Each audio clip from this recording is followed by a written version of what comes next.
staying power. Trans fats were invented in the 1890s and entered the food supply in the 1910s. Some processed foods became available as early as the 1910s, like Nathan's hot dogs, Aunt Jemima's syrup, Hale's mince mayonnaise, Oreo cookies, Crisco, and marshmallow fluff. With World War II raging, the military began rationing to feed the fighting soldiers. After the war, many new convenient foods were introduced: dehydrated juice, instant coffee, cake mix, etc., the result of military research.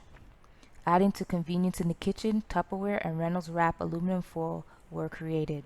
Hello and welcome back to Jamiicircle. As you can see by the title and also by the intro, we're going to be talking about health today.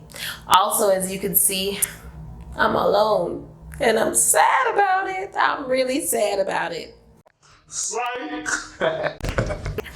Anyways, so we're going to be talking about health today. So there's a few diets that are out there. I feel like when somebody's on a health journey, the first thing that they have to get down pat is their diet.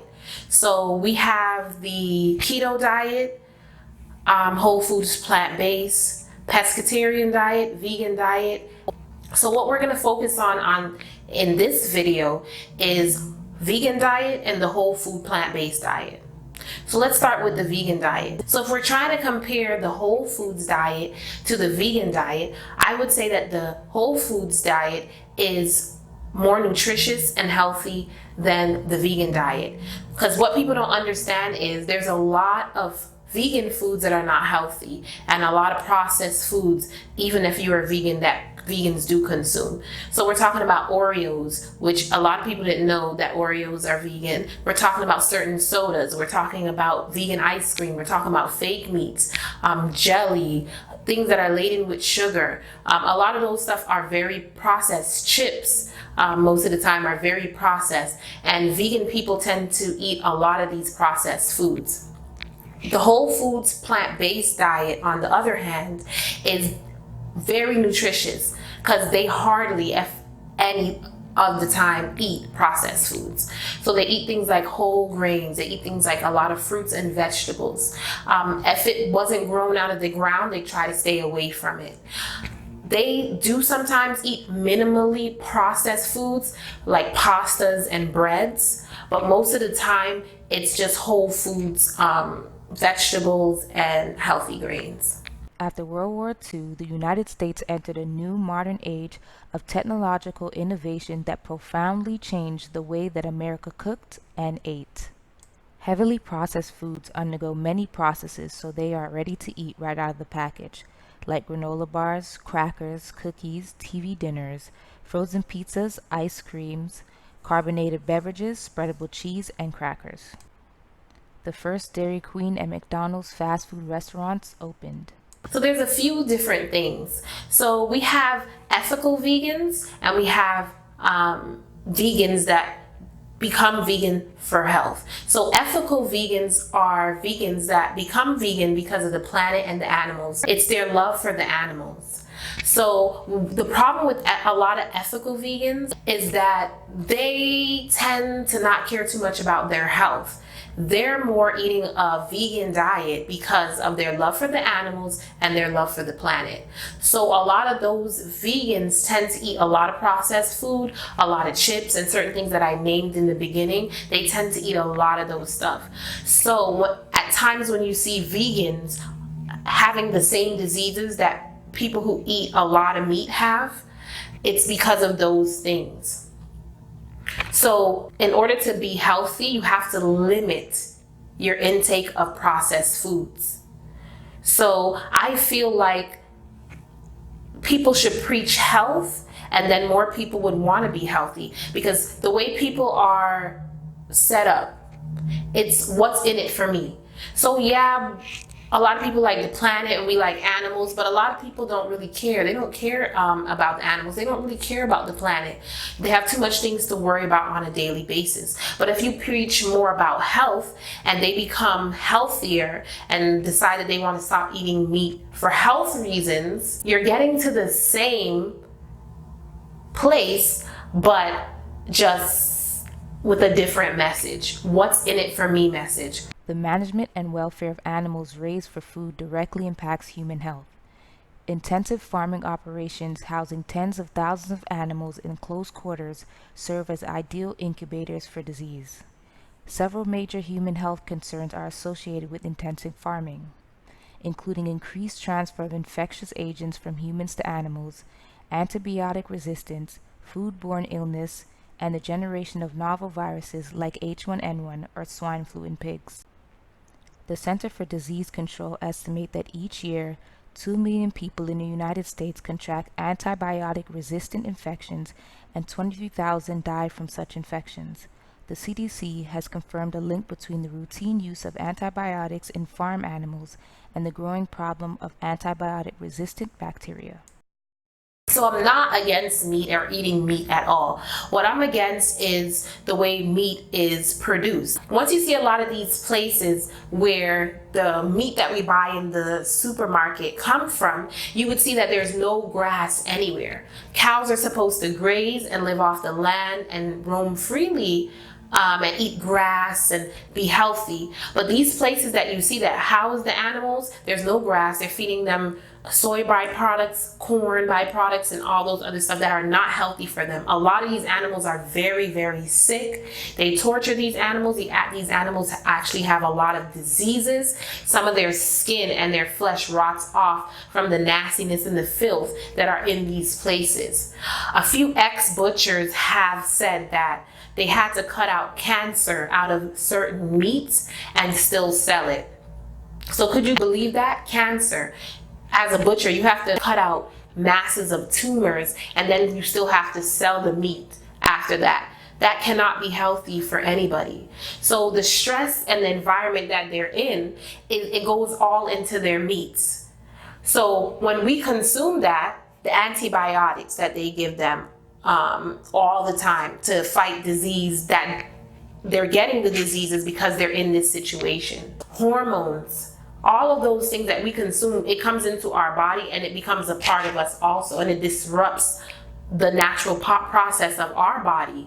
So we have to really think about where we're getting our meats from this day and time. Another thing about the meat is when cows graze and chickens are left to roam and they're happy and they're free, that also registers in their meat. So a lot of the times, all the grass and the healthy things that they eat, when we consume those meats, we get vitamin K, B12, a lot of healthy vitamins that we need. But if we're eating the meat that we see in the stores, we're not really getting anything from those types of meat, but bad reality. So a lot of the times we're being pumped full of antibiotics. So say if you get an infection and you go to the doctor and antibiotics doesn't work on you, a lot of that is coming from the meat. They're creating bacteria that is resistant to antibiotics, that in turn, we're getting that bacteria and they cannot treat that bacteria. So that's why I'm saying we have to stay away from the commercial made meats. Get farm raised meat, organic. Even if you could visit the place that the meat comes from so you could see how the animals are treated and how they live, that would be good. But also, in that fact, it kind of cuts people down from eating meat. Like me and my family, we kind of cut down on eating meat because it's hard to find organic meats and meats that are raised without antibiotics or hormones or anything like that. It's really hard to find those things. So if we go to the store and we say we want chicken and we can't find any organic chicken, we're not eating chicken. When you're eating fish, wild caught fish is the best, because a lot of the times these farm raised fish that you see, they're feeding the fish not okay, they're feeding a bigger fish, smaller fish. No, they're feeding the same fish to that fish. You know, so it's really disgusting, and they're feeding them a whole bunch of stuff that they don't need to be consuming, and then in turn we consume that. So the next thing I want to talk to you about is blue zones. So blue zones are an area that have the highest centenarians in that area. So you have places like Japan, and then the Seventh-day Adventists also have a blue zone area, and a lot of those people live to be far beyond 90 years old. The population of the elders in those areas are really high. So their diet consists mainly of fruits and vegetables and whole food. So they will be considered on a whole food plant-based diet, but it's not 100%. A lot of people want to say, oh, they're 100% and they don't eat meat. No, it's about in the high 90 percentile, so maybe around 95%, but 1 to 5% they eat wild caught fish. A lot of them eat, or they might drink organic milk or something like that, but most of the time they're eating strictly whole foods diet and they live long. But it's not only about the diet in those zones, it's also, they have a different component. When it comes to family, they have a family component, laughter, a lot of love. They also get enough exercise, and also they have a component of spirituality. So whether it's religion or anything spiritual, they have that. So all of that together makes these people be able to live over 100 more times, and not just live over 100 and just, you know, be in a wheelchair, but they're living over 100 and they're able to walk and they're having a productive life. So there's not one diet for everyone. I know people like to say, oh, this diet will help you, only this diet will help you. No, there's not one diet for everyone. But I would say with the whole food plant-based diet, most people see a change. Most people could reverse sickness and disease with that diet. So there's not a diet for everyone. Everybody needs different things, but I would tell people to stick more to a whole foods plant-based diet. If you want to add a little meats in here and there, that's cool, that's fine. But as long as you're limiting your amount of processed foods, you'll be okay. So if anything today you learn, limit your amount of processed foods, because the processed foods, they're chocked with a whole bunch of things that we don't need in our body. It's hard for our bodies to break it down. They're messing and disrupting our gut, and they're causing sickness. So as a lot of you may know, a lot of African American and Latin people, actually a lot of Asians also are lactose intolerant. So when you consume milk products or cheese or dairy products, it's really hurting your system, because we're lactose intolerant, a lot of us. We're not supposed to be consuming those type of things. Now, if you can consume it sometimes and it doesn't bother you, that's fine, but most people like us, we're lactose intolerant. So I don't push dairy. I feel like dairy is something that causes a lot of inflammation in the body. If you're going to eat dairy foods, a lot of the times I say try to make it. So you can buy kefir grains and have organic milk and make kefir cheese, which is very healthy. You can make ice cream and all sorts of things at home, so you'll know what you're putting in these products. If you want to have a pizza one day, you make it at home because you know what you're putting into your products. Sometimes you go to the store and it's like a little piece of something and the list of ingredients is so long. It could be a peanut butter and jelly sandwich that you buy at the store. When you look at the list of ingredients, it's like, okay, why is guar gum and phosphate this and all of this stuff have to be in a peanut butter and jelly sandwich? So it's better if you make these things at home for your children and for yourself if you want to consume them. Farmers use fertilization and irrigation to increase crop yields, decreasing the vitamins and minerals in those plants. Government subsidies for corn and soy led to a food industry with a financial incentive to use high fructose corn syrup, hydrogenated oils, modified cornstarches, etc., to produce lots of highly processed and unhealthy foods. The U.S. issued guidelines for adding iron, vitamin B, thiamine, and riboflavin to bread and other grain products to offset nutrient deficiencies. So another thing is eating enough vegetables. A lot of people do not eat enough vegetables. You might think you do, but we really don't, because we're supposed to be getting, I say, like 5 to 6, even sometimes more, depending, servings of vegetables a day. And some people go weeks without putting one vegetable in their mouth, and that's not healthy. And there was studies done that showed that just four servings of vegetables a day can really drastically cut cancer. Who doesn't want to cut cancer or cut their chances of having cancer in half? You know what I'm saying? So vegetables are very, very important. I think a lot of people sleep on that. And when we're talking about vegetables, yeah, you can eat vegetables that come in the bag and you put it in the pan and sear it and put pink Himalayan salt on it. Okay, you can eat it that way, but I'm talking about get enough raw vegetables in your body. Big salads, cucumbers, kale, raw food, raw fruits in your body. Every vegetable does not have to be cooked. So when you have a plate, you want to do your carbs, you want to do your meat, and when you draw half down the plate, this half, the whole half, is vegetables. The whole half. Then you can have your carbs here and then your meat or a protein source or beans or whatever you want to consume. That's healthy. That's a healthy way of eating. And it's healthy for your microbiome. Eating different amounts of food, eating a lot of vegetables that have a lot of fiber and stuff like that helps you use the bathroom. Let's just get real. It helps you think better, it helps you lose weight. So we have to get that in our body. We have to get that in our mind. We have to consume raw vegetables on a daily basis. If you have to put it in a smoothie, put it in a smoothie. But we need to consume those vegetables and fruits on a daily basis. And a lot of vegans sometimes consume a lot of carbohydrates, a lot of starch.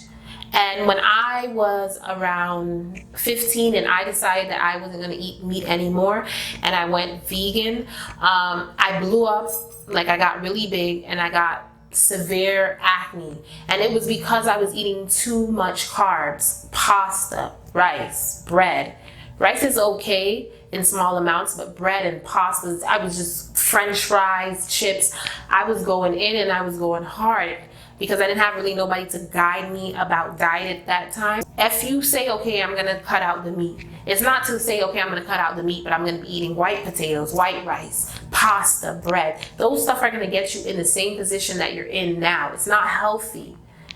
A lot of the breads out there are very processed. They have so many ingredients.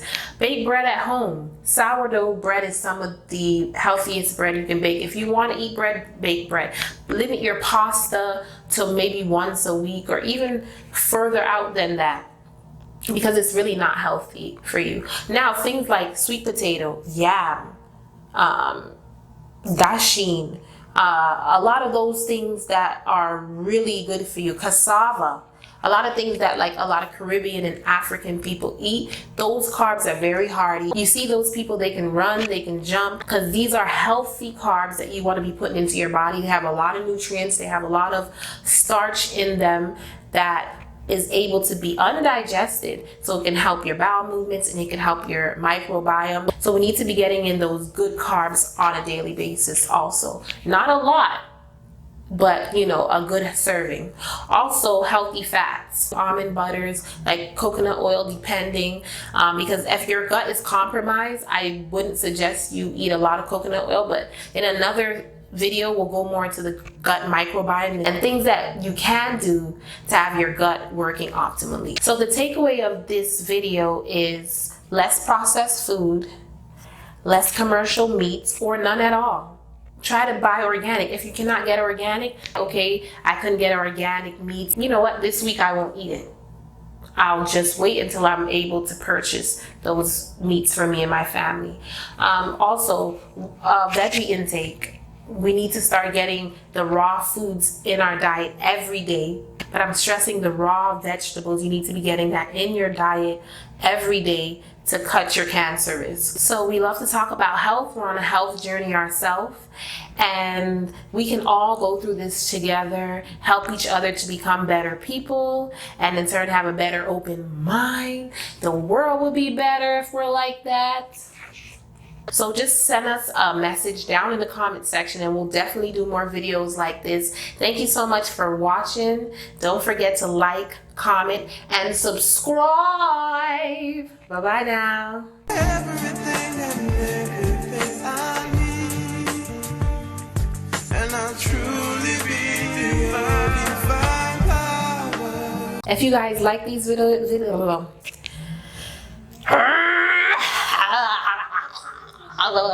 somebody told me the tip of the tea. Dang, I can't talk today. I should have did my exercises.